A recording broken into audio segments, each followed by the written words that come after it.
I love California Sauvignon Blanc. I just wish there was more of it. Sauvignon Blanc in California remains interpreted in two ways. It's generally aged in either really old wood that has no impact, or more often than not stainless steel, and it tends to stress the greener, herbal, tart citric character.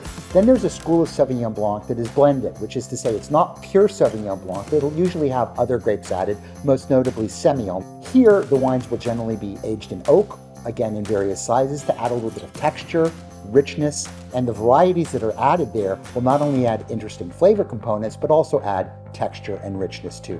Where you're finding it mostly these days, because actually in Southern California, down in the Santa Barbara area, the South Coast area, there's still Sauvignon Blanc planted. It's still delightful, and it's still sort of in that pungent style, although there's a little bit of this Bordeaux style that I talked about made.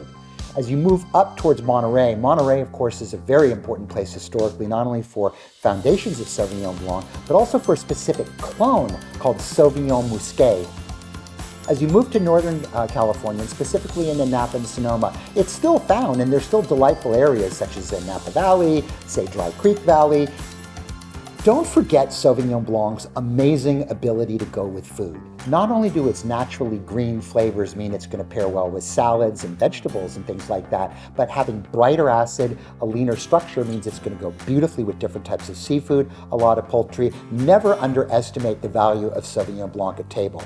And it's a different flavor for a lot of folks than Chardonnay. Gros Sauvignon Blanc is a little bit of a tweener, which is to say from a flavor profile, it's more like you would expect a wine to taste that was almost pure Sauvignon Blanc. In fact, this one's about 80-20 Sauvignon Blanc with Semillon. Nevertheless, it stresses a lot of those bright flavors, the bright citrus character, the white grapefruit character, the yuzu character that you would find in certain styles of Sauvignon Blanc that tend to be more pure. Here the Semillon is in fact giving it some richness and body, but the wine has also spent a little bit of time in smaller, older oak barrels to lend a little bit of creaminess and texture. So it's a wine that sort of lives between two places. Bright on the variety side, yet tipping its beret, if you will, to a more French version like you would find, say, in Bordeaux. What's nice if you can't find this wine is you've got a lot of latitude, which is to say if you wanted to discover a wine that was 100% Sauvignon Blanc that had never seen any oak barrels, there are lots of examples from you, and I think places like Dry Creek and once again Santa Barbara County would be a good place to look.